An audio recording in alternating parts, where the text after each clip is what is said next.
Let's welcome to our channel. This is Gopi Krishna. You are seeing Equation of Infinity channel. Okay, మన previous videos లో నేర్చుకున్నాము applied physics యొక్క basics అన్నమాట. So applied physics లో మనం first chapter లో ఉన్నాము, అదే క్వాంటమ్ ఫిజిక్స్. అసలు క్వాంటమ్ అంటే ఏంటి అని మనం డెప్త్ గా వెళ్ళి క్లియర్ కట్ ఎక్స్ప్లెనేషన్ అనేది కూడా తెలుసుకున్నాము మన ఇంట్రడక్షన్ వీడియోలో. సో ఈ వీడియోలో ఏం చేస్తున్నామంటే బ్లాక్ బాడీ రేడియేషన్ అంటే ఏంటి, రైట్? దీని గురించి మనం ఆల్రెడీ కూడా చూసాము మనం ఫస్ట్ వీడియోలో, కానీ దీనికి రిలేటెడ్ కొన్ని డెరివేషన్స్ అనేవి ఉంటాయి. బట్ నేను అవి మీకు ఫస్ట్ వీడియోలో చెప్పలేదు. ఎందుకు అంటే ఫస్ట్ వీడియోలోనే మొత్తం టోటల్ కాన్సెప్ట్ మొత్తాన్ని బ్రెయిన్ లో పడేయకూడదు కదా. సో అందుకనే మీకు దేనికి ఏ విధంగా టచ్ ఇవ్వాలో దాంతో వరకే టచ్ ఇచ్చేసి వదిలేసాం. సో ఈ రోజు ఈ బ్లాక్ బాడీ రేడియేషన్ ని తీసుకొచ్చి ఇక్కడ ఉన్నటువంటి ప్లాంక్స్ లా ఏదైతే ఉందో ఈ ప్లాంక్స్ లాలో పెట్టి మనం ఏ విధంగా ఈ బ్లాక్ బాడీకి ఎనర్జీని ఎట్లా క్యాలిక్యులేట్ చేయాలి, ఇప్పుడు ఈ బ్లాక్ బాడీ మీద మనకి ఎనర్జీ అనేది సప్లై చేసినప్పుడు అది తీసుకున్నటువంటి ఎనర్జీని మళ్ళీ బయటికి పంపిస్తుంది. సో ఆ ఎనర్జీని ఎట్లా క్యాలిక్యులేట్ చేయాలి ప్రతిదీ మనం ఈ రోజు వీడియోలో చూస్తామన్నమాట. అయితే ఇప్పుడు మీకు తెలిసింది ఆల్రెడీ బ్లాక్ బాడీ అంటే ఏంటి. ఇక్కడ బ్లాక్ బాడీ అంటే ఆ బాడీ అనేది బ్లాక్ కలర్ లో ఉండొచ్చు లేదా ఉండకపోవచ్చు. సో సింపుల్ గా ఎట్లా చెప్పాలంటే ఒక బాడీ అనేది తీసుకుంటున్నటువంటి ఎనర్జీని అబ్జర్వ్ చేసుకుంటుంది. ఎట్లాగా 100%. ఓకే, 100% తీసుకుంటున్నటువంటి ఆ ఎనర్జీని అబ్జర్వ్ చేసుకుంటుంది. సో అట్లాంటి బాడీస్ ఏమంటాము అంటే బ్లాక్ బాడీ అంటాం. దీంట్లో ఇంకొక పాయింట్ కూడా ఉంది. ఏంటి? 100% అబ్జర్వ్ చేసుకుంటుంది, అలాగే రిఫ్లెక్ట్ కూడా చేస్తుంది అనమాట. అర్థమైందా? తీసుకుంటేనేమో మొత్తం తీసుకుంటుంది, లేకుంటేనేమో రిఫ్లెక్ట్ చేస్తుంది. కానీ మీరు అబ్జర్వ్ చేస్తే ఈ 100% బ్లాక్ బాడీస్ అనేవి ఈ భూమి మీద మీకు దొరకవు. మాక్సిమం 99.999 అలా పోతానే ఉంటుంది. So maximum 99.99999. సో ఆ లెవెల్ ప్యూరిటీ ఉన్నటువంటి మెటీరియల్స్ మాత్రమే మనకి బ్లాక్ బాడీలో అవైలబిలిటీలో ఉంటాయి. కానీ 100% నాకు బ్లాక్ బాడీనే కావాలంటే భూమి మీద అయితే అది లేదన్నమాట. డన్. సో ఇప్పుడు మన ఇదంతా ఆల్రెడీ బేసిక్స్ లో చెప్పుకున్నాము, ఒకసారి మీకు రివైజ్ చేద్దామని చెప్పాను అనమాట. డన్. సో ఇప్పుడు బ్లాక్ బాడీ అంటే ఏంటి? తీసుకున్నటువంటి ఎనర్జీ, అది లైట్ ఎనర్జీయా హీట్ ఎనర్జీయా ఏదైనా కానీ తీసుకున్నటువంటి ఎనర్జీని కంప్లీట్ గా చేసుకుంటే అబ్జర్వ్ చేసుకుంటుంది లేదా రిఫ్లెక్ట్ చేస్తుంది. Okay, done. సో ఇప్పుడు మన మెయిన్ కాన్సెప్ట్ లోకి వెళ్ళిపోదాము. సో ఇప్పుడు నేను ఒక ఆటమ్ తీసుకుంటున్నా. ఎందుకు ఇప్పుడు దీని గురించి మనం చెప్పుకున్నదే. ఎనర్జీ తీసుకుంటున్నటువంటి ఆ ఎనర్జీ ఏదైతే ఉందో బయటికి పంపిస్తుంది కదా. సో ఇప్పుడు ఆ ఎనర్జీ అనేది అసలు ఎట్లా తీసుకుంటుంది, బయటికి మళ్ళీ ఆ ఎనర్జీని ఎలా పంపిస్తుంది మనం చూద్దాం ఇప్పుడు. సో ఇప్పుడు ఆటమ్ అంటే ఆటమ్ లోపల మనకి ఫస్ట్ ఇది న్యూక్లియస్ మనకి ఏముంటాయి? న్యూట్రాన్స్ ఉంటాయి, ప్రోటాన్స్ ఉంటాయి. డన్. సో తర్వాత వీటిని ఏమంటాము? ఇదొక ఆర్బిట్. సో ప్రతి ఆర్బిట్ లో కూడా మనకి కొన్ని ఎలక్ట్రాన్స్ ఉంటాయి. ఓకే, కొన్ని ఎలక్ట్రాన్స్ ఉంటాయి. ఎలక్ట్రాన్స్ పెట్టేశాను, రైట్. సో ఇప్పుడు నేనేం చేస్తున్నాను అంటే ఒక ఆటమ్ మీద, ఇప్పుడు ఈ ఆటమ్ ఏడు ఉంటుంది సార్ అనొచ్చు. మీకు నచ్చిన బ్లాక్ బాడీ సర్ఫేస్ ఏదైనా తీసుకోండి. ఇప్పుడు ఇదే ఒక బ్లాక్ బాడీ అనుకోండి. ఆ బ్లాక్ బాడీ మీద నేను ఇట్లా ఒక ఎనర్జీని సప్లై చేస్తున్నాను. సో ఇక్కడ ఆటమ్స్ ఉంటాయి కదా, ఆ సర్ఫేస్ మీద పడినటువంటి ఆ ఎనర్జీ ఎక్కడైతే పడుతున్నటువంటి ఆ పాయింట్ ఉంది కదా, సో ఆ పాయింట్ దగ్గర ఆటమ్స్ ఉంటాయి కదా. సో ఆ ఆటమ్స్ లో ఒక ఆటమ్ ని నేను తీసుకొని ఇక్కడ పెడుతున్నాను. యాక్చువల్లీ ఏమవుతుంది? బ్లాక్ బాడీ లైట్ ఎనర్జీ దీని మీద పడుతుంది. ఇక్కడ ఉన్నటువంటి ఆ ఆటమ్స్ ఏవైతే ఉన్నాయో ఆటమ్స్ మళ్ళీ ఇలాగా బ్యాక్ రిఫ్లెక్ట్ చేస్తున్నాయి. డన్. అయితే ఇక్కడ ఉన్నటువంటి ఒక ఆటమ్ ని తీసుకొని నేను ఇక్కడ మీకు ఎక్స్ప్లెయిన్ చేస్తాను అనమాట, రైట్. సో ఇప్పుడు అదే లైట్ ఎనర్జీ అనేది ఇప్పుడు ఈ ఆటమ్ లో ఉన్నటువంటి ఈ ఎలక్ట్రాన్ మీద పడుతుంది అనుకోండి.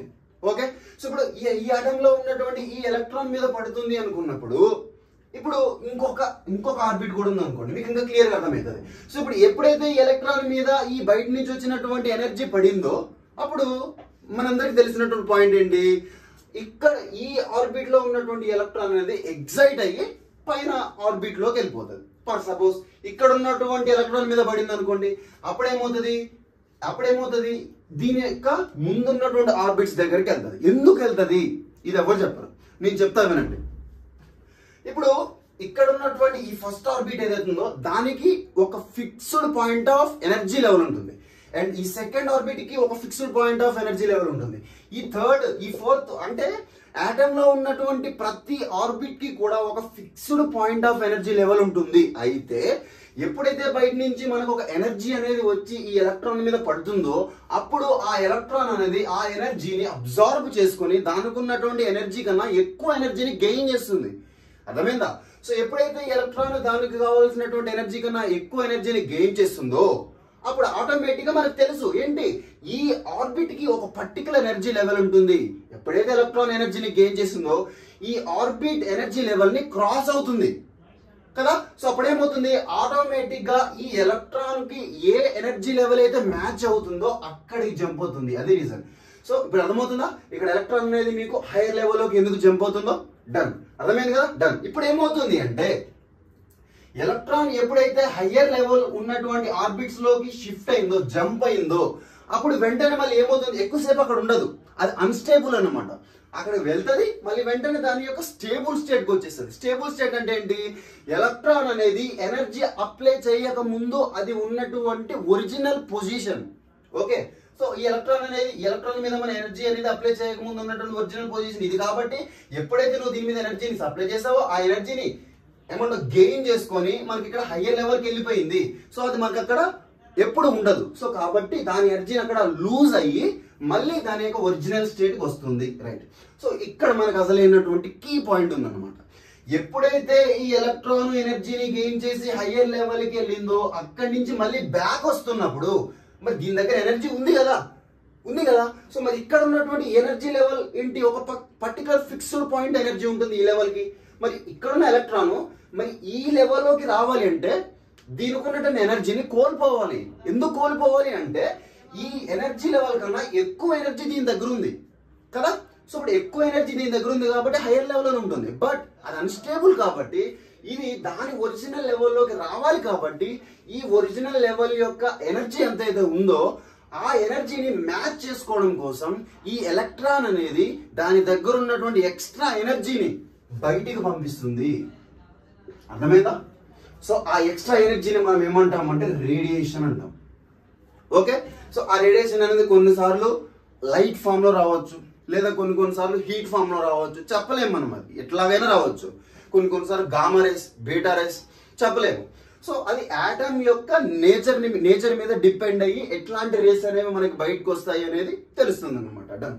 సో ఇప్పుడు ఈ ఎలక్ట్రాన్ అనేది దాని ఒరిజినల్ పొజిషన్ లోకి పోవాలి కాబట్టి దాని దగ్గర ఉన్నటువంటి ఎక్స్ట్రా ఎనర్జీని ఈ రేడియేషన్ ఫామ్ లో బయటికి వదిలేసి దాని యొక్క ఒరిజినల్ ఆర్బిట్ యొక్క ఎనర్జీకి ఈ ఎలక్ట్రాన్ యొక్క ఎనర్జీని మ్యాచ్ చేసుకొని మళ్ళీ సేమ్ అదే ఎనర్జీ లెవెల్లో కూర్చుంటది. డన్. సో ఇక్కడ బయటకు వచ్చినటువంటి ఈ రేడియేషన్ ఏదైతే ఉందో ఈ రేడియేషన్ అనేది ఎట్లాగా బయటికి వస్తుందంటే ఒక వేవ్ స్ట్రక్చర్ లో వస్తుంది. వేవ్ మీకు తెలుసు కదా, ఇప్పుడు మీకు సైన్ వేవ్ గీస్తాను ఇక్కడ చూడండి. ఇది ఒక వేవ్. ఇది నేను ఒక ఎగ్జాంపుల్ తీస్తున్నా. కొన్ని వేవ్స్ ఎలా ఉంటాయి, ఇలా ఉంటాయి, ఎలాగైనా ఉండవచ్చు. బట్ ఇక్కడికి వచ్చి ఇక్కడ బయటికి ప్రొడ్యూస్ అయ్యేటువంటి ఆ రేడియేషన్ యొక్క స్ట్రక్చర్ అనేది ఒక వేవ్ లా ఉంటుంది. అది ఏ వేవ్ లా ఉంటుంది అనేది సెకండరీ. ఓకే, ఒక వేవ్ లా ఉంటుంది అనేది తెలుసుకోండి. ఇప్పుడు ఇక్కడనే ఐన్స్టీన్ ఒక కీ పాయింట్ కనుక్కున్నాడు. ఏంటి అంటే ఇక్కడ ఎలక్ట్రాన్ అనేది దాని యొక్క ఒరిజినల్ స్టేట్ కి వస్తుంది, బాగానే ఉంది. కానీ అక్కడ ఎప్పుడైతే ఎలక్ట్రాన్ ఇక్కడ దాని ఒరిజినల్ స్టేట్ కి వస్తుందో అప్పుడు అది బయటికి ప్రొడ్యూస్ చేసేటువంటి రేడియేషన్ అనేది వేవ్ స్ట్రక్చర్ లో ఉంటుంది. కానీ ఆ వేవ్ స్ట్రక్చర్ లో వెళ్ళేటువంటి ఎనర్జీ అనేది ఒక ప్యాకెట్స్ మాదిరిగా వెళ్తుంది అని చెప్పాడు అనమాట. అర్థమవుతుందా? ఇప్పుడు ఇది బయటికి దీంట్లో ఉన్నటువంటి ఎక్స్ట్రా ఎనర్జీని బయటికి ఎట్లా ప్రొడ్యూస్ చేస్తుందంట, ఇదొక ప్యాకెట్, ఇదొక ప్యాకెట్, ఇదొక ప్యాకెట్, ఇదొక ప్యాకెట్, ప్యాకెట్స్ గా బయటికి ప్రొడ్యూస్ చేస్తుంది. బట్ ఆ ప్యాకెట్స్ అలా ఎలా మూవ్ అవుతాయి, ఇలా వేవ్ ఫామ్ లో మూవ్ అవుతాయి. అంటే ఇక్కడ ఒక ప్యాకెట్ అనేది, ఒక ప్యాకెట్ ఆఫ్ ఎనర్జీ అనేది ఎలక్ట్రాన్ ద్వారా బయటకు వచ్చింది. Next packet of energy, next packet of energy, next packet of energy, next packet of energy. But ఈ ప్యాకెట్స్ బయటకు వస్తున్నాయి, ప్యాకెట్ ఆఫ్ ఎనర్జీస్ అనేవి ఎలక్ట్రాన్ నుంచి బయటకు వస్తున్నాయి. కానీ అవి ఎలా వస్తున్నాయి, వేవ్ నేచర్ లో. మనం చూడగానే ఏమనుకుంటున్నాం, ఆ వేవ్ లాగానే కనపడుతున్నాయి కదా అనేసి మనం వేవ్ స్ట్రక్చర్ లో ఉన్నాయండి సింపుల్ గా చెప్పేస్తాం. కానీ ఐన్స్టీన్ కనుక్కున్నటువంటి పాయింట్ ఏంటంటే అది వేవ్ స్ట్రక్చర్ లో వెళ్తుంది. కానీ ఆ వేవ్ స్ట్రక్చర్ లో వెళ్ళేటువంటి ఆ ఎనర్జీ అనేది ఒక ప్యాకెట్స్ గా వెళ్తుంది అని మనకు క్లారిటీ ఇచ్చాడు. సో ఈచ్ ప్యాకెట్ మీకు నచ్చిన ఏ ప్యాకెట్ అయినా తీసుకోండి. సో ప్రతి ప్యాకెట్ ని మనం ఏమంటాము అంటే క్వాంటా అని అంటాము అన్నమాట. అర్థమైందా?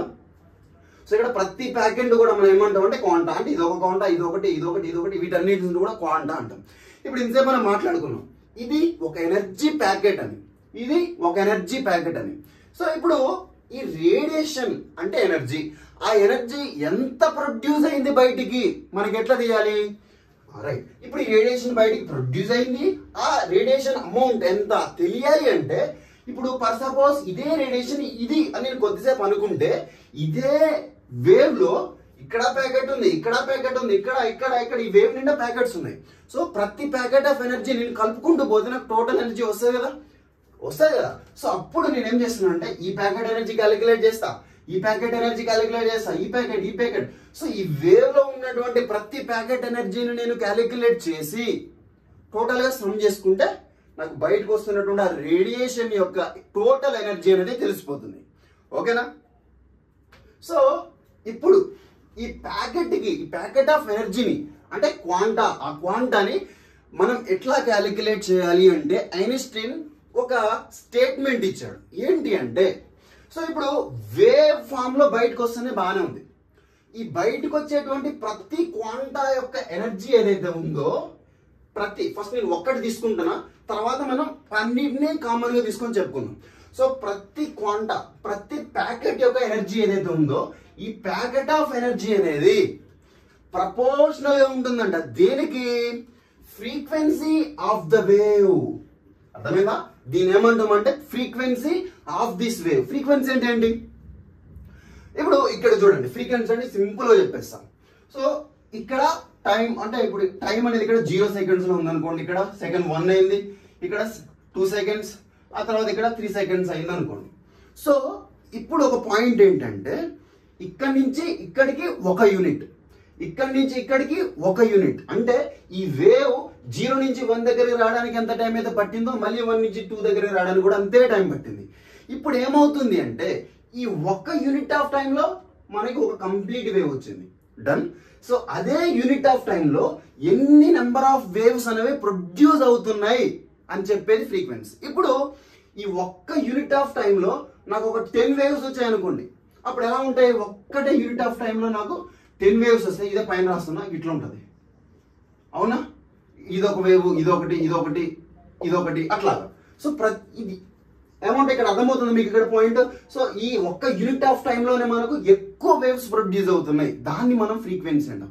ఒకవేళ మీకు హాఫ్ వేవ్ ప్రొడ్యూస్ అవ్వచ్చేమో, చెప్పలేము. అంటే ఫ్రీక్వెన్సీ అంటే మనం ఏమని చెప్పొచ్చు? 1 యూనిట్, అది మినిట్ అవ్వచ్చు లేదా 1 సెకండ్ అవ్వచ్చు, what ever it is, 1 unit of టైంలో ఎన్ని వేవ్స్ అనేవి బయటికి ప్రొడ్యూస్ అవుతున్నాయి అనే దాన్ని మనం ఫ్రీక్వెన్సీ అంటాము. అయితే ఆ ఫ్రీక్వెన్సీ అనేది మనకి ఇక్కడ ప్రతి క్వాంటా యొక్క ఎనర్జీకి ప్రపోర్షనల్ గా ఉంది అని ఐన్స్టీన్ ఒక స్టేట్మెంట్ ఇచ్చాడు. ఇందులో ఈ ఫ్రీక్వెన్సీ అంటే ఏంటి? ఇక్కడ బయటకు వస్తున్నటువంటి ఈ రేడియేషన్ యొక్క ఫ్రీక్వెన్సీ. 1 యూనిట్ ఆఫ్ టైంలో ఇక్కడ ఈ బయటకు వస్తున్నటువంటి వేవ్ స్ట్రక్చర్డ్ ఫ్రీక్వెన్సీ అనేది ఇక్కడ తీసుకున్నాము. ఓకే, అర్థమైంది కదా? డన్. సో ఇప్పుడు మనకు తెలుసు ఆల్రెడీ ఈ ప్రపోర్షనాలిటీని మనం డిలీట్ చేయాలనుకున్నప్పుడు ఇక్కడ ఉన్నటువంటి RHS సైడ్ తో మనం ఏదైనా ఒక కాన్స్టెంట్ ని మల్టిప్లై చేస్తాము. ఓకే, సో ఇప్పుడు నేను మల్టిప్లై చేస్తున్నా, ఇది హెచ్ అనేటువంటి లెటర్ తీసుకున్నా, హెచ్ ఇంటూ ఇక్కడ మనకు ఉన్నటువంటి ఫ్రీక్వెన్సీ అన్నమాట. సో మ్యూ అని అంటాం దీన్ని, మ్యూ. ఇప్పుడు ఏమవుతుందంటే ఒక కాన్స్టెంట్ ని మనం ఇక్కడ ఫ్రీక్వెన్సీ తోటి మల్టిప్లై చేసినప్పుడు ఒక క్వాంటా, ఇదే కదా ఒక్కదాన్నే మనం క్యాలిక్యులేట్ చేసింది, ఇక్కడ ఒక క్వాంటా యొక్క ఎనర్జీని క్యాలిక్యులేట్ చేశాను. ఇప్పుడు ఏమవుతుందంటే ఒక క్వాంటా యొక్క ఎనర్జీ వచ్చేసింది. ఇప్పుడు నాకేం కావాలి? టోటల్ రేడియేషన్ యొక్క ఎనర్జీ కావాలి. అప్పుడు ఈ క్వాంటా రేడియేషన్ తీసుకుంటా, ఈ క్వాంటా ఇది ప్రతి క్వాంటా యొక్క రేడియేషన్ తీసుకుంటాను. సో ఇప్పుడు ఈ వేవ్ స్ట్రక్చర్ లో ఎన్ని క్వాంటాలు మనకు ఉన్నాయో తెలిస్తే ఇక్కడ మనకి అంత ఎనర్జీ వస్తుందని తెలుస్తుంది. సో ఇది ఒక క్వాంటా యొక్క ఎనర్జీ అయితే నాకు n నెంబర్ ఆఫ్ క్వాంటాస్ ఉన్నాయి. అప్పుడేంటి? అప్పుడేమవుతుంది? అది NH మ్యూ. ఎట్లా వచ్చింది? ఇప్పుడు చూడండి, నాకు 2 క్వాంటాస్ ఉన్నాయి అనుకుందాం. ఓకే, 2 క్వాంటాస్ ఉన్నాయి అనుకుందాం. 2 క్వాంటాస్ ఉంటే ఇక్కడ ఏమవుతుంది నాకు, అప్పుడు ఏమవుతుంది ఈ క్వాంటాకి హెచ్ మ్యూ, నెక్స్ట్ ఈ క్వాంటాకి హెచ్ మ్యూ, అప్పుడు ఏమవుతుంది 2h మ్యూ అవుతుంది. అవునా? ఒకవేళ 3 ఉన్నాయనుకోండి, 3 క్వాంటాస్ ఉన్నాయనుకోండి టోటల్ వేవ్ లో, అప్పుడు హెచ్ మ్యూ, అప్పుడు 3h మ్యూ అవుతుంది. అంటే దీన్ని బట్టి మనకి ఏం అర్థమవుతుంది, 3 క్వాంటాస్ ఉంటే ఇక్కడ 3h మ్యూ, 4 క్వాంటాస్ ఉంటే 4h మ్యూ, అది n క్వాంటాస్ ఉంటే nh మ్యూ. సింపుల్. సో ఈ విధంగా మనకి ఈ బేస్ ఫార్ములా అనేది వచ్చింది. సో దీన్ని మనం బేస్ గా తీసుకొని ఈ టోటల్ రేడియేషన్ ని ఐన్స్టీన్ తీసుకొచ్చి ఈ ప్లాంక్స్ లాలో పెట్టిండు. సో ఈ ప్లాంక్స్ ఏం చేశాడంటే ఈ థియరీ మొత్తాన్ని కూడా బేస్ గా తీసుకున్నాడు ఆయన. దీన్ని తీసుకొని ఆయన టోటల్ రేడియేషన్ ని క్యాలిక్యులేట్ చేశాడు. సో ఆ రేడియేషన్ ఎట్లా క్యాలిక్యులేట్ చేశాడు ఇప్పుడు చూద్దాము. ఫాస్ట్ గా మీరు వీటిని నోట్ చేసుకోండి. ఓకే, దాన్ని నోట్ చేసుకున్నారు కదా. సో ఇప్పుడు మనం చూసాము ఇందాక డెరైవ్ చేస్తున్నటువంటి ఫార్ములా ఏంటి, ఈక్వల్స్ టు హెచ్ మ్యూ అన్నమాట. అయితే ఇందులో హెచ్ అంటే ప్లాంక్స్ కాన్స్టెంట్ అని అంటాం అన్నమాట. మీరు రాసుకోండి అక్కడ, H is equals to planks constant. So constant value ఏంటి అంటే 6.625 ఇంటూ 10⁻⁻34 జౌల్స్ పర్ సెకండ్. అంటే ఒక సెకండ్ లో ఇంత అమౌంట్ ఆఫ్ జౌల్స్ ఎనర్జీ బయటికి ప్రొడ్యూస్ అవుతుంది. సో ఇది మనకి ఈ ప్లాంక్స్ కాన్స్టెంట్ యొక్క వాల్యూ. డన్. సో ఇప్పుడు ఒకవేళ ఇదే ఈక్వేషన్ అనేది మీకు ఇక్కడ ఇచ్చినటువంటి ఈ వాల్యూ లేదా ఇక్కడ ఉన్నటువంటి మ్యూ వాల్యూస్ అనేవి మీకు డైరెక్ట్ గా ఇస్తే అక్కడ సబ్స్టిట్యూట్ చేసేసి మీరు ఆన్సర్స్ ని క్యాలిక్యులేట్ చేయవచ్చు. కానీ కొన్నిసార్లు మీకు వేవ్ లెంత్ లో ఇస్తుంటారు. సో ఆ వేవ్ లెంత్ లో ఇచ్చినప్పుడు మీరు ఏ విధంగా క్యాలిక్యులేట్ చేయాలి అని అంటే మనకి ఆల్రెడీ తెలిసినటువంటి ఒక ఫార్ములా ఉంది. సో నిన్న ఫార్ములా డైరెక్ట్ గా వేయకుండా డెరివేషన్ వేసేసి చేద్దాము. మనకి ఇక్కడ ఈ ఫ్రీక్వెన్సీ అనేది ఏదైతే ఉందో ఇక్కడ ఆ ఫ్రీక్వెన్సీ అనేది మనకి వేవ్ లెంత్ కి ఇన్వర్స్లీ ప్రపోర్షనల్ గా ఉంటుంది. అంటే ఇక్కడ వేవ్ లెంత్ చాలా పెద్దగా ఉంది. అప్పుడు ఏమవుతుంది, ఒక యూనిట్ ఆఫ్ టైంలో బయటికి ప్రొడ్యూస్ అయ్యేటువంటి నంబర్ ఆఫ్ వేవ్స్ అనేవి తగ్గుతాయి. ఎందుకు, వేవ్ యొక్క లెంత్ అనేది చాలా ఎక్కువ ఉన్నప్పుడు బయటికి ప్రొడ్యూస్ అయ్యేటువంటి ఆ నంబర్ ఆఫ్ వేవ్స్ అనేవి తగ్గిపోతాయి. కాబట్టి నాకు ఫ్రీక్వెన్సీ అనేది తగ్గిపోతుంది. అంతే కదా. సో అదే ఈ లాంబ్డా అంటే ఆ వేవ్ లెంత్ అనేది పెద్దగా ఉండకుండా చిన్నగా ఉంటే అప్పుడు ఏమవుతుంది, ఆ ఒక యూనిట్ ఆఫ్ టైంలో మనకి బయటికి ప్రొడ్యూస్ అయ్యేటువంటి ఆ వేవ్స్ నెంబర్ ఆఫ్ వేవ్స్ అనేవి అప్పుడేమంటాయి, చాలా ఎక్కువగా ఉంటాయి. అంటే మనకి ఇక్కడ ఫ్రీక్వెన్సీ అనేది చాలా ఎక్కువ. అర్థమైందా మీకు ఇక్కడ point? So frequency is inversely proportional to the wave length, right? అప్పుడు దీని నుంచి మనం ఈ ప్రపోర్షనాలిటీని క్యాన్సిల్ చేయడం కోసం కాన్స్టెంట్ ని తీసుకుంటున్నాము. సో ఈ కాన్స్టెంట్ ఏంటంటే స్పీడ్ ఆఫ్ లైట్ అని అంటాం అనమాట. సో ఇప్పుడు ఈ ఫ్రీక్వెన్సీని తీసుకొచ్చేసి మీరు ఇక్కడ v ప్లేస్ లో సబ్స్టిట్యూట్ చేయవచ్చు కదా. సో సబ్స్టిట్యూట్ చేస్తే ఏమవుతుంది, హెచ్ ఈ v ప్లేస్ లో c/λ. సో ఇలాగా అంటే మీకు వేవ్ లెంత్ అనేది ఇచ్చినప్పుడు ఇలాగా మీరు లాంబ్డాని కూడా యూజ్ చేసుకొని సాల్వ్ చేయొచ్చు అన్నమాట. సో ఇది మీరు ఫాలో అవ్వచ్చు. డన్. సో ఇప్పుడు మనం అసలైనటువంటి డెరివేషన్ లోకి వెళ్దాం అన్నమాట. ఫస్ట్ మనం ఆల్రెడీ చూసాము, ఎనర్జీ వస్తుంది, ఎలక్ట్రాన్ మీద పడుతుంది, ఆ ఎలక్ట్రాన్ ఎగ్జైట్ అవుతుంది, దాని యొక్క హయ్యర్ స్టేట్ కి వెళ్తుంది, మళ్ళీ దాని యొక్క ఒరిజినల్ స్టేట్ కి తిరిగి వస్తుంది. ఎక్కువసేపు అక్కడ స్టేబుల్ గా ఉండలేదు కాబట్టి ఎప్పుడైతే ఎలక్ట్రాన్ అనేది దాని యొక్క ఎగ్జైటెడ్ స్టేట్ నుంచి దాని ఒరిజినల్ స్టేట్ కి వస్తుందో అప్పుడు రేడియేషన్ ని బయటికి ప్రొడ్యూస్ చేస్తుంది. అదే కదా ఈ ఆటం ఎక్కడుంది, ఈ ఎనర్జీ అనేది పడుతున్నటువంటి ఈ పొజిషన్ లో ఉన్నటువంటి ఒక ఆటం ఇక్కడ పెట్టుకొని చూసాం మనం ఇంతసేపు ఏం జరిగింది అని. అయితే ఇక్కడ మీకు ఒక కొత్త వర్డ్ అనేది ఇంట్రడ్యూస్ అవుతుంది. ఏంటి ఆ వర్డ్ అంటే ఆసిలేటర్. అంటే ఇప్పుడు ఇది సర్ఫేస్, ఈ సర్ఫేస్ మీద ఎనర్జీ పడుతున్నప్పుడు ఏం జరుగుతుంది ఫినామినా అని ఇక్కడ ఒక ఆటమ్ ని తీసుకొని ఇక్కడ మనం స్టడీ చేసాము. సో ఇక్కడ జరిగినటువంటి ఈ ఫినామినా ఏదైతే ఉందో, ఎనర్జీ రావడం, ఎలక్ట్రాన్ గెయిన్ చేయడం, తర్వాత బయటికి రేడియేషన్ ని ప్రొడ్యూస్ చేయడం, ఇది. సో ఈ ప్రొసీజర్ అంటే ఈ సిస్టమ్ లో జరుగుతున్నటువంటి ఆ ప్రొసీజర్ ఏదైతే ఉందో ఆ ప్రొసీజర్ మొత్తం కూడా కేవలం ఈ టోటల్ ఆటమ్ కి మాత్రమే రిలేటెడ్, వేరే ఆటమ్స్ కి రిలేషన్ అనేది ఉండదు. సో కాబట్టి అట్లాగా వేరే ఆటమ్స్ కి రిలేషన్ లేకుండా ఓన్లీ ఈ పర్టికులర్ ఆటమ్ కి మాత్రమే రిలేషన్ అనేది ఇక్కడ చూపిస్తున్నాం. కాబట్టి ఈ పర్టికులర్ ఆటమ్ ని మనం ఏమంటాము అంటే ఆసిలేటర్ అని అంటాము. సో ఇట్లాంటి ఆటమ్స్ అనేవి ఆ పర్టికులర్ బ్లాక్ బాడీ సర్ఫేస్ మీద చాలా ఉంటాయి. సో ప్రతి ఆటమ్ కూడా ఒక ఆసిలేటర్ లాగా వర్క్ అవుతుంది. Done, right. So done. ఇప్పుడు ఏమవుతుంది అంటే మనం ఇందాక చూసినాం ఆల్రెడీ. సో మనకి ప్రొడ్యూస్ అయ్యేటువంటి రేడియేషన్ అనేది ఎట్లాగా ప్రొడ్యూస్ అవుతుంది? క్వాంటాస్ అంటే ప్యాకెట్స్ ఆఫ్ ఎనర్జీ. ఎనర్జీ అనేది ఇదొక ప్యాకెట్, ఇదొక ప్యాకెట్, ఇదొక ప్యాకెట్, ఇదొక ప్యాకెట్. సో ప్యాకెట్స్ అన్ని కూడా వేవ్ లాగా మూవ్ అవుతూ వెళ్తున్నాయి. సో చూసాము. అయితే ఇందులో నా కీ పాయింట్ ఏంటంటే ఇప్పుడు ఈ రేడియేషన్ టోటల్ ఎనర్జీ అనేది నాకు కావాలి. అర్థమవుతుందా? ఇప్పుడు ఇదే సర్ఫేస్ లో ఈ పర్టికులర్ సర్ఫేస్ నేను తీసుకుంటున్నా. సో ఈ పర్టికులర్ సర్ఫేస్ నుంచి నాకు ఎంత అమౌంట్ ఆఫ్ రేడియేషన్ అనేది రిఫ్లెక్ట్ అయ్యింది అని నాకు తెలుసుకోవాలి అనుకుంటున్నా. అప్పుడు నువ్వు అదంతా తెలుసుకోవాలి అంటే ఫస్ట్ అదే వేవ్ స్ట్రక్చర్ లో మూవ్ అవుతున్నటువంటి ఆ వేవ్ యొక్క టోటల్ ఎనర్జీని తెలుసుకొని మనం ఫర్దర్ క్యాలిక్యులేషన్స్ అనేవి చేయాలి. అయితే సో దానికోసం మనం ఏం చేసినాము, ఒక ఆటమ్ ని తీసుకున్నాము. ఒక్క ఆటమ్ ని అంటే ఒక ఆసిలేటర్ ని తీసుకున్నటువంటి ఆ ఒక్క ఆసిలేటర్ ద్వారా ప్రొడ్యూస్ అవుతున్నటువంటి యావరేజ్ ఎనర్జీని క్యాలిక్యులేట్ చేస్తాము. అర్థమవుతుందా? ఇప్పుడు ఈ ఒక్క ఆసిలేటర్ ద్వారా ప్రొడ్యూస్ అవుతున్నటువంటి యావరేజ్ ఎనర్జీని క్యాలిక్యులేట్ చేసి మళ్ళీ దీనిలాంటి ఆటమ్స్ ఈ పొజిషన్ లో ఇంకా చాలా ఉంటాయి కదా. సో అలాంటి అన్ని ఆసిలేటర్స్ అన్నిటిని కూడా తీసుకొని వాటన్నిటిని కూడా కన్సిడర్ చేసి మనం క్యాలిక్యులేట్ చేస్తాం. ఎట్లా? సో ఫస్ట్ ఒక్క ఆసిలేటర్ యొక్క యావరేజ్ ఎనర్జీని మనం క్యాలిక్యులేట్ చేస్తాము. చూడండి, ఇక్కడ యావరేజ్ ఎనర్జీని క్యాలిక్యులేట్ చేస్తాము. అయితే ఎక్కడైతే ఈ బ్లాక్ బాడీ మీద లైట్ రే అనేది పడుతుందో అక్కడ ఎన్ని నెంబర్ ఆఫ్ ఆసిలేటర్స్ ఉన్నాయి, చూడండి ఎన్ని నెంబర్ ఆఫ్ ఆసిలేటర్స్ అనేవి ఇక్కడ ఉన్నాయో మనం వాటి నెంబర్ ని తీసుకుంటాము ఇంటూ ఒక్క ఆసిలేటర్ యొక్క ఎనర్జీని మనం తీసుకొని మల్టిప్లై చేస్తాము. ఎందుకు అంటే ఇప్పుడు నా దగ్గర 10 బనానాస్ ఉన్నాయి అనుకోండి, ఓకే, 10 అరటిపళ్ళు. సో అందులో ఒక అరటిపండు యొక్క కాస్ట్ ఎంత? 10 రూపీస్ అనుకుంటున్నా. అప్పుడు 10 అరటిపళ్ళు యొక్క కాస్ట్ ఎంత అవుతుంది? 100 అవుతుంది. సేమ్ అదే formula, simple basic common sense.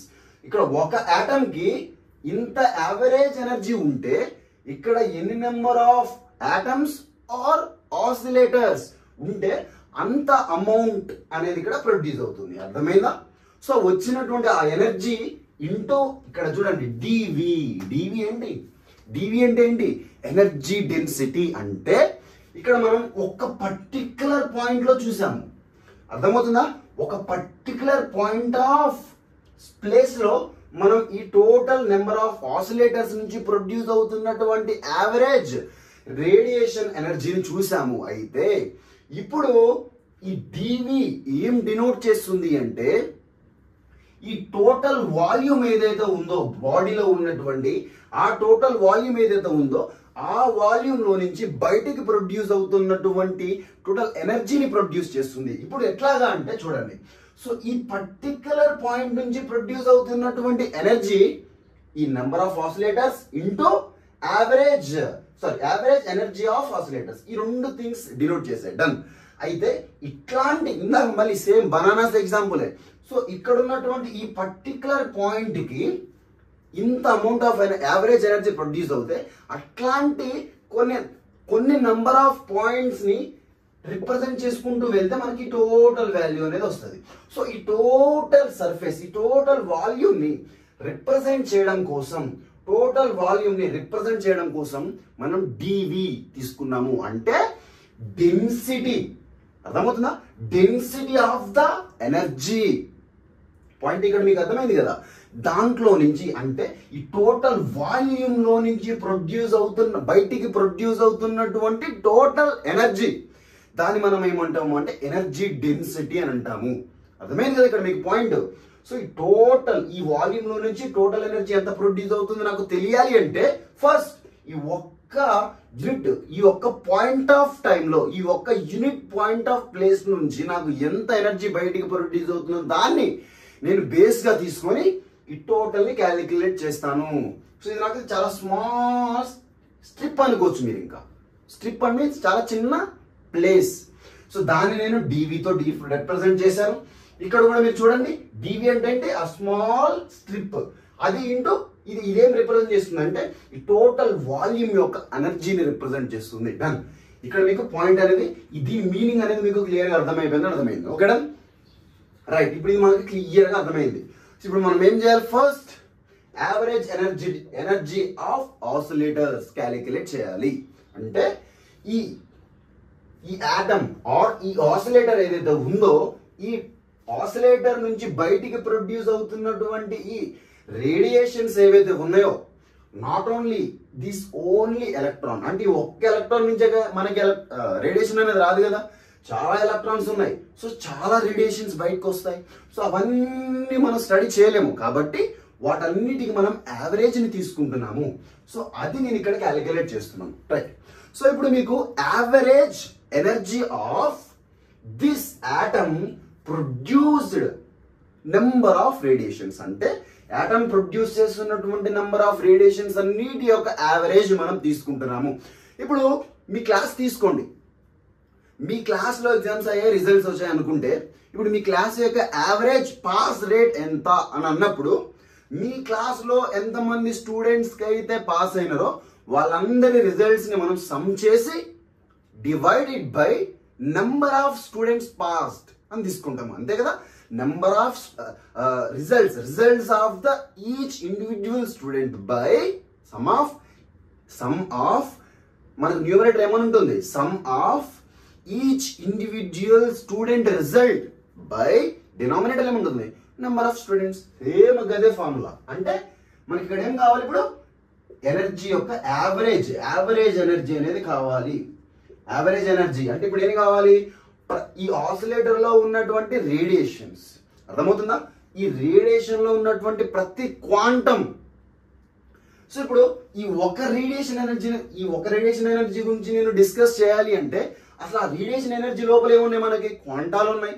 అంటే ఈ వేవ్ గురించి, ఈ వేవ్ యొక్క ఎనర్జీ గురించి నాకు తెలియాలి అంటే ఈ వేవ్ లో ఉన్నటువంటి ప్రతి క్వాంటా యొక్క ఎనర్జీని సమ్ చేసుకుంటే ఈ వేవ్ యొక్క ఎనర్జీ నాకు తెలుస్తుంది. ఇట్లాంటి వేవ్స్ ఇందులో నాకు ఎన్ని ఉన్నాయో వాటన్నిటిని కూడా నేను యావరేజ్ తీసుకోవాలి. అర్థమైందా? డన్.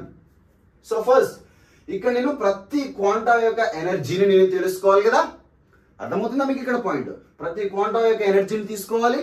సో ఇప్పుడు ఈ క్వాంటా యొక్క ఎనర్జీ ఇక్కడికి రండి. ఇప్పుడు రైట్, ఎట్లా తీసుకుంటున్నాము అంటే మనం ఇందాక క్యాలిక్యులేట్ చేసినాము, ఈక్వల్స్ టు హెచ్ మ్యూ అని. ఇక్కడ ప్లాంక్స్ అనేటువంటి ఒక సైంటిస్ట్ ఇక్కడ కొత్తగా ఆలోచించాడు.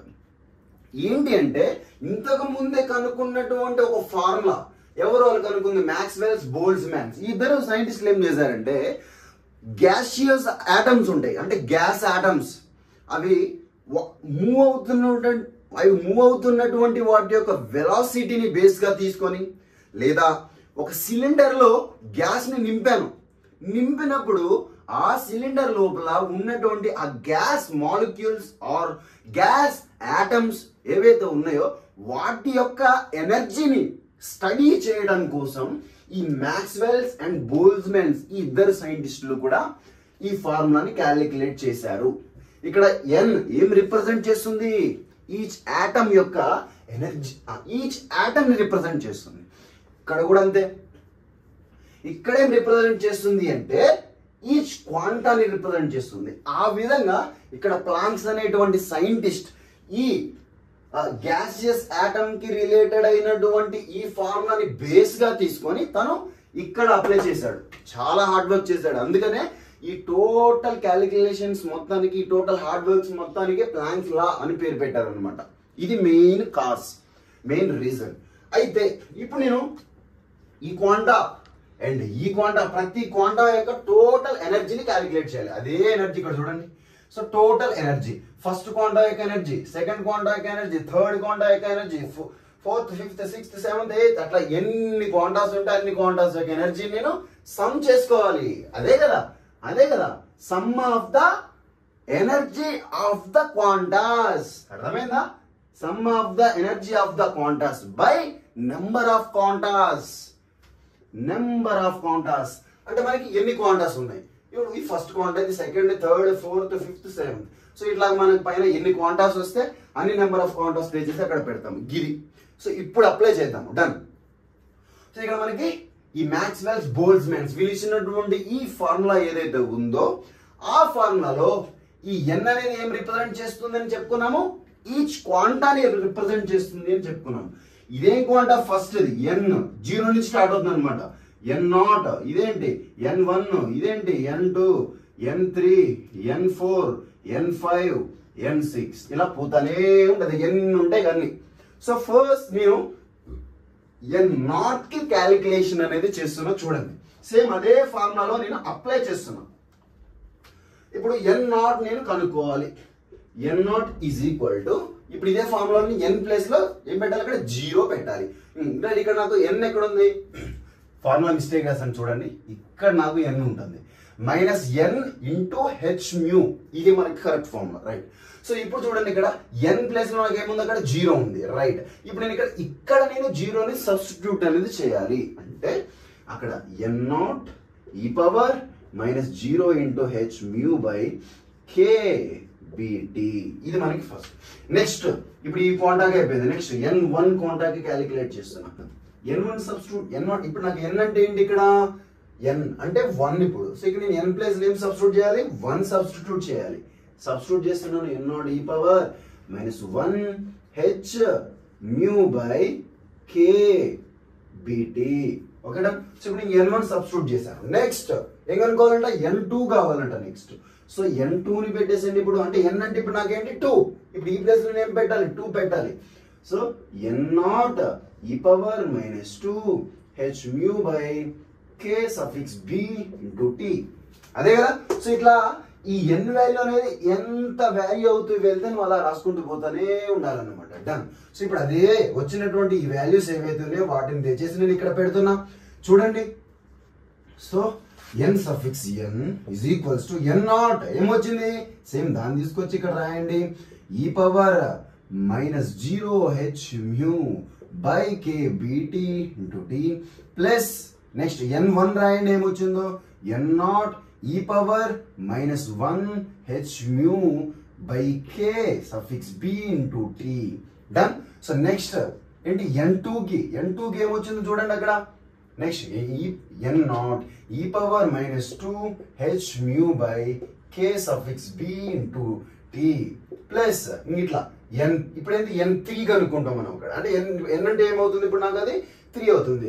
ఇక్కడ 3 సబ్స్టిట్యూట్ చేస్తాం, అదే వచ్చేస్తాం. ఇట్లా పోతానే ఉంటది అన్నమాట. ఇక్కడ పోతానే ఉంటది. Okay, done. సో ఇప్పుడు ఏం చేస్తున్నాను అంటే నేను నాకు ఈ ప్రతి టర్మ్ లో కూడా మీరు అబ్జర్వ్ చేస్తే ఏంటిది కామన్ గా కనిపిస్తుంది అంటే n0 అనేది నాకు కామన్ గా కనిపిస్తుంది. కాబట్టి నేను ఏం చేస్తున్నాను? ఇప్పుడు n0 కామన్ గా బయటికి కామన్ తీస్తున్నాను. ప్రతి టర్మ్ లో నుంచి నేను n0 ని బయటికి కామన్ తీస్తున్నాను. ఓకే, సో ఇప్పుడు ఏమవుతుంది? ఈ టర్మ్ లో మీరు చూడండి, పవర్ ఏమైపోతుంది? 0. సో పవర్ నాకు 0 అయిపోతే ఈ పవర్ 0 ఉంటుంది కదా, అప్పుడు నాకు అది 1 అవుతుంది. డన్. నెక్స్ట్ ప్లస్ ప్లస్ ఇక్కడ n0 బయటకి వెళ్ళిపోయింది. రిమైనింగ్ టర్మ్ ఏముంది? ఈ power -h mu k suffix b into t, ఈ టర్మ్ మిగిలింది. ప్లస్ ఇంక ఇక్కడ n0 బయటకి వెళ్ళిపోయింది. రిమైనింగ్ టర్మ్ ఏం మిగిలింది? ఈ power -h mu by k suffix b into t whole power 2. ఇలా రాస్తున్నాను చూడండి. ఇప్పుడు దీనికి నేను హోల్ పవర్ 1 ఎందుకు నేను ఇట్లా రాస్తున్నానంటే మనకు ఆల్రెడీ 8th క్లాస్ లో ఫార్ములా ఉంది. ఏంటి? a power m into n. ఇది ఇట్లా ఉన్నప్పుడు a power m whole power n ఇట్లా రాయొచ్చు. అంటే ఈ m ఇంటూ n మళ్ళీ ఇదే ఫార్మ్ వస్తుంది. ఇక్కడ మీరు అబ్జర్వ్ చేస్తే ఇక్కడ ఈ పవర్ -1 ఇంటూ h మ్యూ అని ఉంది. నేనేం చేశాను? 1 ని బయట రాసేసుకున్నాను, లోపల టర్మ్స్ మళ్ళీ అక్కడ అలాగే యూజ్ చేశాను. ఇక్కడ కూడా చూడండి, ఇక్కడ నాకు 2 ఇంటూ h మ్యూ అని ఉంది కదా పైన. బట్ నేనేం చేశాను? ఒక పవర్ ని, ఆ 2 అనే పవర్ ని పైకి తీసుకెళ్లాను, లోపల ఉన్నటువంటి h మ్యూను లోపల పెట్టేశాను. నెక్స్ట్ అప్పుడు ఏమవుతుంది, ఇంకొక టర్మ్ వస్తుంది కదా, అప్పుడు 3 టర్మ్ వస్తుంది ఇక్కడ, అంతే కదా. సో అప్పుడు ఏమవుతుంది, అది కూడా సేమ్ మళ్ళీ పవర్ ఆ 3 అనే టర్మ్ అనేది పైకి వస్తుంది సేమ్ అలాగే hμ/kBT హోల్ పవర్ 3. సో ఇది ఇలా పోతానే ఉంటుంది, ఇక లిమిట్ అనేది ఉండదు అనమాట. సో ఇందులో మీరు దీన్ని అబ్జర్వ్ చేస్తే ఇది ఒక ఇన్ఫినిట్ సిరీస్ ని రిప్రజెంట్ చేస్తుంది. ఆ ఇన్ఫినిట్ సిరీస్ ఏంటంటే 1 + x + x² + x³ + x power 4 ఇట్లా పోతానే ఉంటది. సో ఇప్పుడు ఏమవుతుందంటే మనకి ఫైనల్ గా ఆన్సర్ 1/1 - x. సో అది మనకు ఆన్సర్ అవుతుంది. అంటే ఫస్ట్ టర్మ్ x, తర్వాత x, first term 1, second term x power 1, తర్వాత x² అట్లా పోతానే ఉంటుంది. సేమ్ అలాగే మీరు అబ్జర్వ్ చేస్తే కొద్దిసేపు ఈ లోపల ఉన్నటువంటి టర్మ్ ఏదైతే ఉందో ఈ పవర్ మైనస్ ఏంటది hμ/k⁵b × t, ఈ టర్మ్ ని మీరు కొద్దిసేపు x లాగా ఊహించుకోండి. అప్పుడు ఈ టర్మ్ కూడా నాకు x అవుతుంది, అప్పుడు ఈ టర్మ్ కూడా నాకు x అవుతుంది. ఇప్పుడు మీరు దీన్ని చూడండి ఎట్లా ఉందో, 1 + x power 1, x² x³ same అదే ఫార్మేట్ లో ఉంది కదా. సో ఇప్పుడు నేను ఈ ఫార్ములాని సబ్స్టిట్యూట్ చేయొచ్చు కదా. సో ఇది ఎక్కడి నుంచి వచ్చిందంటే మనకి 12th class 1A mathematics 1A లో మనకి ఉంది. మన బైనోమియల్ ఎక్స్పాన్షన్ అని ఒక చాప్టర్ ఉంటుంది, దాంట్లో ఇన్ఫినిట్ సిరీస్ అనే కాన్సెప్ట్ ఉంటుంది, దాంట్లో మనకి ఆ ఫార్ములా అనేది ఉంది. So done. ఇప్పుడు అదే ఫార్ములా నేను ఇక్కడ అప్లై చేస్తున్నా, ఏమొస్తుంది, n0 ఏముంది అక్కడ 1/1 - x అన్నాడు. మనకి ఇక్కడ x అంటే ఏంటి, అదే రాయండి, మనకి ఇక్కడ x ఏది ఉంటే అదే రాసేయండి, ఓకేనా. సో x అంటే hμ/k⁵b × t, ఇది మనకి ఫార్ములా. సో ఇది నాకు ఇక్కడ n అనేది వచ్చేసింది. ఇప్పుడు ఇక్కడ నాకు ఒక ఫార్ములా వచ్చేసింది, డన్. అంటే ఇక్కడ నాకు n అంటే ఇక్కడ ఏమొచ్చింది చూడండి, డినామినేటర్ వచ్చింది. ఇప్పుడు నేను ఏమనుకోవాలా, న్యూమరేటర్. ఇవి ఎలా వచ్చినాయి మనం ఇందాక డిస్కస్ చేసాం, ఆ విధంగా వచ్చినాయి, డన్. సో ఇప్పుడు నాకు ఈ t అంటే ఏంటి, టోటల్ ఎనర్జీని నేను క్యాలిక్యులేట్ చేయాలి, అంటే ఈ t గిరి. సో దాన్ని నేను ఇక్కడ క్యాలిక్యులేట్ చేస్తున్నాను. సో ఇక్కడ చూడండి ఈ టర్మ్ 0 ఉంది, 0 × ఈ n0 అంటే ఇది ఏమవుతుంది, ఆటోమేటిక్ గా 0 అయిపోతుంది, ఇంకా దాన్ని మనం రాయాల్సిన అవసరమే లేదు. సో ఇప్పుడు నెక్స్ట్ టర్మ్ రండి, ఇక్కడ ఈ టర్మ్ లో 1 × ఈ n1 అని ఉంది. n1 అంటే మనకు తెలుసు ఏమొచ్చింది, n0 e పవర్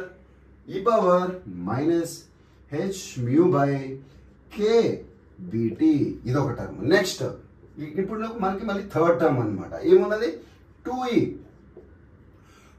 n2 అన్నాడు. సేమ్ ఇప్పుడు మనం n2 ను కూడా క్యాలిక్యులేట్ చేస్తాం, అదే సబ్స్టిట్యూట్ చేయండి, e పవర్ -2hμ/kBT ప్లస్ అప్పుడు ఫోర్త్ టర్మ్ ఏమవుతుంది, అంతే కదా.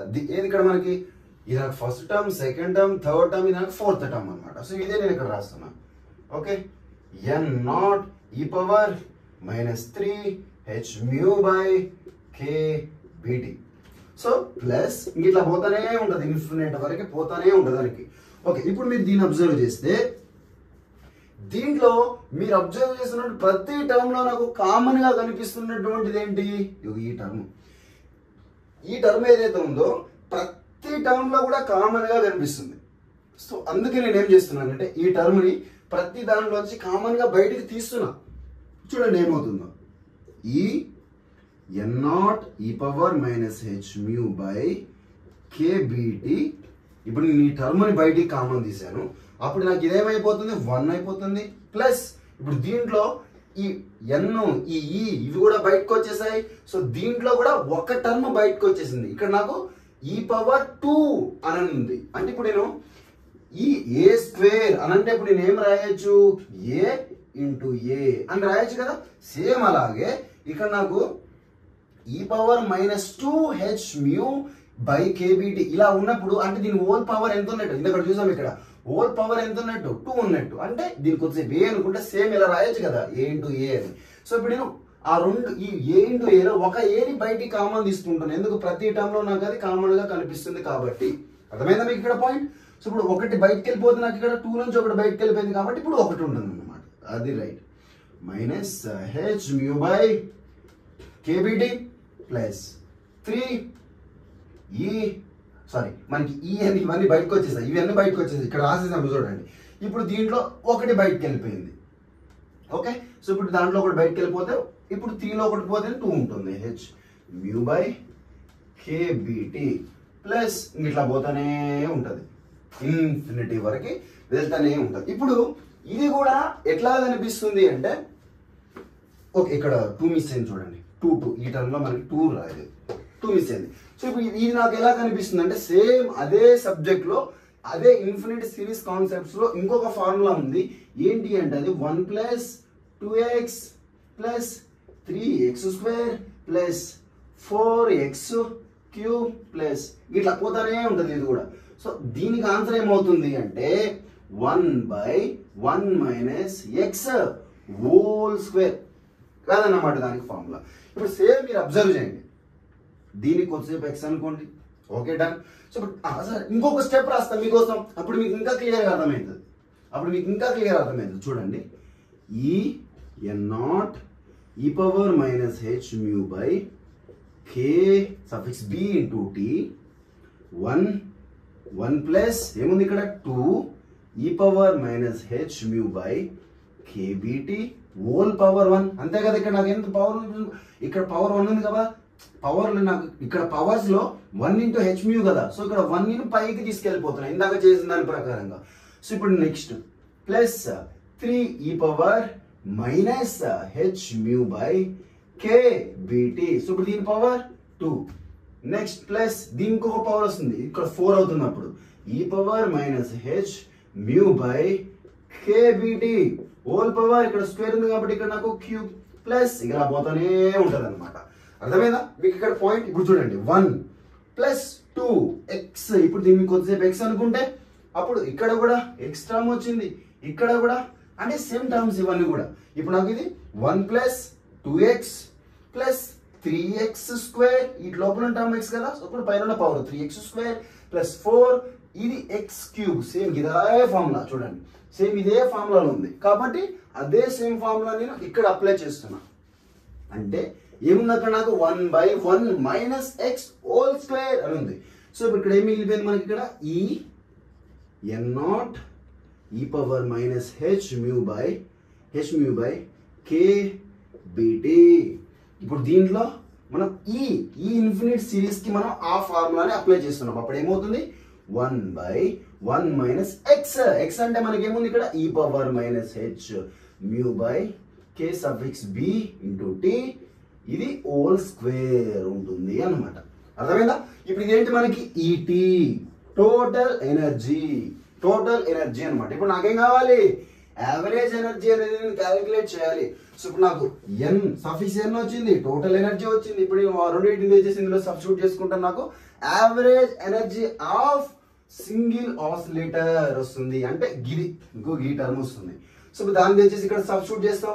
నెక్స్ట్ నంబర్ ఆఫ్ ఆసిలేటర్స్ దాని దగ్గరకు వచ్చినప్పుడు నేను మాట్లాడతాను. సో ఫస్ట్ అయితే ఇది క్యాలిక్యులేట్ చేద్దాం. ఓకే, సో నేను కొద్దిసేపు ఇవి రఫ్ చేస్తున్నా, మనకి ఇక్కడ పట్టాలి కాబట్టి. సో మీరు కూడా ఫస్ట్ నోట్ చేసేసుకున్న తర్వాత పాస్ చేసుకొని వీడియోలో ఉన్న ఈ కాన్సెప్ట్ మొత్తాన్ని కూడా నోట్ చేసుకోండి, బెటర్. ఓకే, సో ఇప్పుడు నేను క్యాలిక్యులేట్ చేస్తున్నా యావరేజ్ ఎనర్జీ కదా, right. Average energy of average is equals to total E/n0. So ఇప్పుడు అదే రాసుకుంటున్నా. నాకు టోటల్ ఎనర్జీ ఏమొచ్చింది, total energy E(n0) e⁻ h μ by kbt. Next లోపల ఏముంది, బ్రాకెట్ లోపల 1/1 - e⁻ h μ by kbt whole square ఉంది. Okay done. Divided by denominator లో n0, n అంటే ఇది మన ఇక్కడ కనుక్కుంది. So n0 1/1 - e⁻ h μ by kb into t, right. So ఇది మనకి టోటల్ గా ఫార్ములా ఉంది. సో ఇక్కడ n0 ఇక్కడ n0 క్యాన్సిల్ అయిపోయింది. ఇక్కడ డినామినేటర్ లో ఉన్నటువంటి ఈ వాల్యూ అండ్ ఇక్కడ మనకు రెండు ఉన్నాయి. ఏ స్క్వేర్ లాగా ఉంది కాబట్టి దీని ఏమని రాయొచ్చు, a ఇంటూ a అని రాయొచ్చు కదా. సో సేమ్ అలాగే ఈ టర్మ్ దీంట్లో ఉన్నటువంటి ఒక టర్మ్ క్యాన్సిల్ అయిపోయింది. సో ఇప్పుడు నాకు 1 - e⁻ h μ by kb into t అదే వచ్చేసింది అనమాట. సో ఏదైతే నాకు మిగిలిందో దాన్ని ఇక్కడ నీట్గా రాసుకుంటున్నా. ఏం మిగిలింది నాకు, e⁻ h μ by KBT into అంటే ఏమిటి, ఇది ఎక్కడ ఉంది, డినామినేటర్ లో ఉంది కాబట్టి దాని కూడా నేను డినామినేటర్ లోనే రాస్తున్నా. 1 minus e power minus h mu by kBT. Okay, so ఇప్పుడు నేను ఏం చేస్తున్నా దీన్ని ఈ వాల్యూ ఏదైతే ఉందో నాకు ఎలా కనిపిస్తుంది అంటే e power minus n form లో కనిపిస్తుంది. అప్పుడు నేను దీన్ని డినామినేటర్ తీసుకెళ్తే 1 by e power plus n అవుతుంది. సో ఇలా రాస్తున్నా ఈ వాల్యూని. ఎందుకు ఇలానే రాయాలి, నువ్వు ఇక్కడ దీన్ని నువ్వు ఫార్ములా లాగా తీసుకొని చేయొచ్చు కూడా, బట్ నేను సింప్లిఫై చేస్తున్నా ఈజీగా ఉండడం కోసం అంతే. సో ఇప్పుడు దీన్ని నేను డినామినేటర్ కి తీసుకెళ్తే అప్పుడు ఏమవుతుంది, ఈ power minus h mu by K బిటి by ఇక్కడ డినామినేటర్ ఇది డినామినేటర్కి వెళ్తుంది కదా 1 బై ఇది డినామినేటర్కి వెళ్తుంది ఈ పవర్ ప్లస్ అవుతుంది ఇప్పుడు h mu by K suffix B into t, అంతే కదా. సో ఇప్పుడు ఇక్కడ రాస్తున్నా చూడండి. సో ఇప్పుడు ఇక్కడ ఏదైతుందో సేమ్ అలానే రాస్తున్నా, ఈ power minus h mu by kBT divided by ఇప్పుడు ఇక్కడ ఏదైతే వస్తుందో నేను అదే రాస్తున్నా, ఈ power H mu by k suffix b into t minus 1 divided by e power h mu by k suffix b into t. So ఇక్కడ చూడండి రైట్, ఇక్కడ కూడా నాకు ఈ పవర్ నెగిటివ్ లో ఉంది. సరే మీకోసం ఇంకో స్టెప్ రాస్తే మీకు ఈజీగా అర్థమైపోతుంది, డైరెక్ట్ ఫార్ములా రాసేయచ్చు. సో ఇది కూడా నాకు ఈ పవర్ నెగిటివ్ పవర్ లో ఉంది కాబట్టి దీన్ని కూడా నేను దీని యొక్క డినామినేటర్ కి తీసుకురావచ్చు. అప్పుడు ఏమవుతుంది, దీని డినామినేటర్ ఏముంటుంది, ఈ power minus h mu by K suffix B into t by కింద ఈ డినామినేటర్ లో ఉన్నటువంటి వాల్యూ ఈ పవర్ హెచ్ మ్యూ. ఇప్పుడు ఇది ప్లస్ అవుతుంది, ఎందుకు, ఇక్కడ న్యూమరేటర్ లో ఉన్నది కాస్త కిందికి వచ్చింది కాబట్టి డినామినేటర్ కి వచ్చింది కాబట్టి. సో ఇక్కడ కింద డినామినేటర్ లో ఉన్న వాల్యూ అలానే రాస్తున్నా, KBT into T minus 1 by E power H mu divided by k suffix b into t. So ఇప్పుడు ఈ డినామినేటర్ వాల్యూ క్యాన్సిల్ అయిపోయిన తర్వాత నాకు ఫైనల్ గా మిగులుతుంది ఏంటి, ఈ power h mu by k suffix b into t minus 1. ఇది నాకు average energy of one oscillator. అర్థమైందా? సో ఇప్పుడు నేను టోటల్ గా క్యాలిక్యులేట్ చేయాల్సినటువంటి పాయింట్ ఏంటి అంటే ఇది. సో దీన్ని క్యాలిక్యులేట్ చేస్తాం, మీరు దీన్ని ఫాస్ట్ గా నోట్ చేసేసుకోండి, దాన్ని ఫర్దర్ క్యాలిక్యులేషన్ సెట్ చేద్దాం, ఫైనల్ వచ్చేద్దాం ఇంకా లాస్ట్ కి. ఫాస్ట్ గా నోట్ చేయండి, నోట్ చేసుకున్నారు కదా. సో ఇప్పుడు చూద్దాం, ఇప్పుడు మనం average energy of oscillator calculate చేసామన్నమాట. ఇప్పుడు ఇంకేం క్యాలిక్యులేట్ చేస్తున్నాము, నంబర్ ఆఫ్ ఆసిలేటర్స్ అంటే ఇందాక చెప్పుకున్నటువంటి దాని విధంగా సర్ఫేస్ దీని మీద రేపడుతుంది, ఇటువైపు వెళ్ళిపోతుంది. సో ఈ టోటల్ వాల్యూమ్ మనం క్యాలిక్యులేట్ చేస్తున్నాము. ఇక్కడ పర్టికులర్ పాయింట్ ఏదైతే ఉందో అక్కడ ఉన్నటువంటి నంబర్ ఆఫ్ ఆసిలేటర్స్ అంటే ఏంటి, ఇక్కడ ఉన్నటువంటి నంబర్ ఆఫ్ ఆటమ్స్. అర్థమైందా మీకు? అక్కడ పాయింట్ ఇక్కడ ఉన్నటువంటి నంబర్ ఆఫ్ ఆటమ్స్ ఎన్ని ఉన్నాయి అనేది దేని మీద డిపెండ్ అవుతుంది అంటే ఈ మ్యూ వాల్యూ మీద అండ్ స్పీడ్ ఆఫ్ లైట్ మీద. స్పీడ్ ఆఫ్ లైట్ అనేది కాన్స్టెంట్, ఇక్కడ మ్యూ ఈ ఫ్రీక్వెన్సీ అనేది లాంబ్డా వాల్యూ మీద డిపెండ్ అవుతూ ఉంటుంది. సో సింపుల్ ఒక మాటలో ఇక్కడ ఎన్ని ఆటమ్స్ ఉన్నాయి అనేటువంటి ఆ మ్యాటర్ అనేది మనకి ఎంత అమౌంట్ ఆఫ్ ఫ్రీక్వెన్సీస్ అనేవి టోటల్ గా బయటికి ప్రొడ్యూస్ చేయబడుతున్నాయి అనే పాయింట్ ని బేస్ గా తీసుకొని ఇక్కడ ఎన్ని ఆటమ్స్ ఉన్నాయో మనం కనుక్కుంటాము. సో రివర్స్ లో వెళ్తాం అన్నమాట ఇక్కడ. సో ఇది రిప్రజెంట్ చేస్తుంది మనకి ఎన్ని నెంబర్ ఆఫ్ ఆసిలేటర్స్ అనేవి మనకు ఉంటాయి ఈ పర్టికులర్ పాయింట్ ఆఫ్ ప్లేస్ లో. డన్. సో ఇప్పుడు నాకు నెంబర్ ఆఫ్ ఆసిలేటర్స్ వచ్చేసింది. ఇక్కడ ఎక్కడి నుంచి వచ్చింది, దీనికి కూడా సపరేట్ డెరివేషన్, మళ్ళీ సపరేట్ కాన్సెప్ట్ ఉంది, అక్కడికి వచ్చినప్పుడు మనం నీట్ గా చెప్పుకుందాం ఇంకా. డన్. సో ఇప్పుడు నాకు ఈ టోటల్ వాల్యూమ్ కావాలి. సో ఇప్పుడు టోటల్ వాల్యూమ్ ఇది మనకి రిప్రజెంట్ చేస్తుంది ఏంటంటే డివి, డెన్సిటీ, ఎనర్జీ ఆఫ్ ద డెన్సిటీని మనం రిప్రజెంట్ చేస్తున్నాము. సో ఎనర్జీ ఆఫ్ డెన్సిటీని మనకి ఇప్పుడు టోటల్ ఈ average value and number of oscillators వీటితో మనం ఇక్కడ మల్టిప్లై చేసినప్పుడు మనకి టోటల్ గా ఈ వాల్యూమ్ లో ఉన్నటువంటి టోటల్ ఎనర్జీ అనేది మనకి వచ్చేస్తుంది. సో ఆ ఎనర్జీ డెన్సిటీ అని చెప్తుంది. ఈ ఒక్క పర్టికులర్ పాయింట్ ఆఫ్ ప్లేస్ ను మనం తీసుకున్నామా, ఆ ఒక్క పర్టికులర్ పాయింట్ ఆఫ్ ప్లేస్ లో ఉన్నటువంటి టోటల్ ఎనర్జీని రిప్రజెంట్ చేస్తే ఈ ఒక్క పర్టికులర్ పాయింట్ ఆఫ్ ఎనర్జీని మనం బేస్ గా తీసుకొని ఈ టోటల్ ఎనర్జీని మనం క్యాలిక్యులేట్ చేస్తాము. ఎట్లాగా? ఈ ఒక్క పర్టికులర్ పాయింట్ ఆఫ్ కాస్ట్ ఒక 10 రూపాయలు అనుకుంటే, ఇట్లానే దీంట్లో ఒక 100 పర్టికులర్ పాయింట్ ఆఫ్ పార్ట్స్ ఉన్నాయి అనుకోండి, అప్పుడు ఏమవుతుంది? టోటల్ ఎంత అవుతుంది? 1000 అవుతుంది కాస్ట్. అంతే కదా?